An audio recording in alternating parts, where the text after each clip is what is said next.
Hello সবাইকে, আজ আমি বানাবো বিরিয়ানি সানডে স্পেশাল। তো কীরকমভাবে বানাও অবশ্যই আমাকে জানিও। আর আমি কীরকম বানাই তখন করে নিচ্ছি কমেন্ট করে। ফার্স্ট আমি একটু বেরেস্তা বানিয়ে নিচ্ছি। এখানে কিছুটা হয়ে গেছে আর এখানে জল বসিয়ে দিয়েছি। আগে থেকে চালটা ভিজিয়ে রেখেছি। এখানে তারপরে দিকে আলুটা রয়েছে, আলুটা ভেজে দেবো। এখানে চিকেনটা ম্যারিনেট করে ফেলছি, এটা এখন কষা করবো আর এটা বিরিয়ানিতে দেবো। নিয়ে বেরেস্তাটা রেডি করে নিয়ে আলুটাও ভেজে নিয়েছি। এবার ওই তেলের মধ্যেই একটু গরম মশলা ফোড়ন দিয়ে চিকেনটা যেটা ম্যারিনেট করে রেখেছিলাম ওটা দিয়ে দিয়েছি। এবার এটাকে আস্তে আস্তে হতে হবে।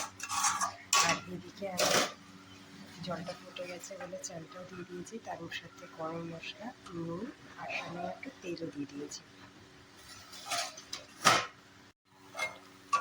এখানে আমার চিকেনটা কষানো হয়ে গেছে। এবার আমি আলুটা দিয়ে এর মধ্যে গোলাপ জল, কেওড়া জল আর বিরিয়ানি মশলা দিয়ে একটু চাপা দিয়ে রেখে দেবো। তারপরে একটু পরে নামিয়ে নেবো। আজকে এতটাই ব্যস্ত যে তোমাদের সঙ্গে ভালোভাবে শেয়ার করতে পারছি না, তাই এখানে আমি চিকেন কষাটা করে নেবো, পেঁয়াজটা ভাজছি। এদিকে বিরিয়ানি মাংসটা হয়ে গেছে আর এইদিকে কষা মাংসটাও হয়ে এসছে।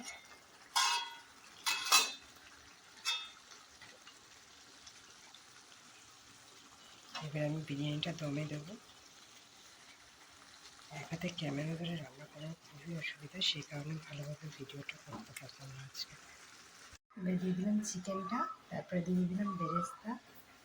এরপরে এর মধ্যে সামান্য একটু দুধ আর ফুড কালার রয়েছে, তোমরা চাইলে স্যাফরনও ইউজ করতে পারো, আমার কাছে ছিল না তাই ফুড কালারটাই দিলাম।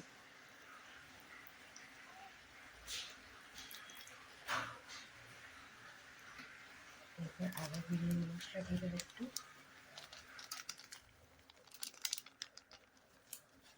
কেওড়া জল, এরপর কেওড়া জল আর গোলাপ জলটা দিয়ে দেবো। ডিম সিদ্ধটা করে রেখেছিলাম বলা হয়নি। এর মধ্যে এবারে ঘি দিয়ে দিলাম একটু।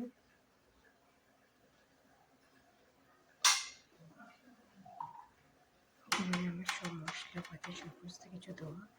এবারে মেন ইনগ্রিডিয়েন্টস আতর, মিঠা আতরটা দিয়ে দেবো। তারপরে ঢেকে দিয়ে 15 থেকে 20 মিনিট রেখে দিলে বিরিয়ানি রেডি।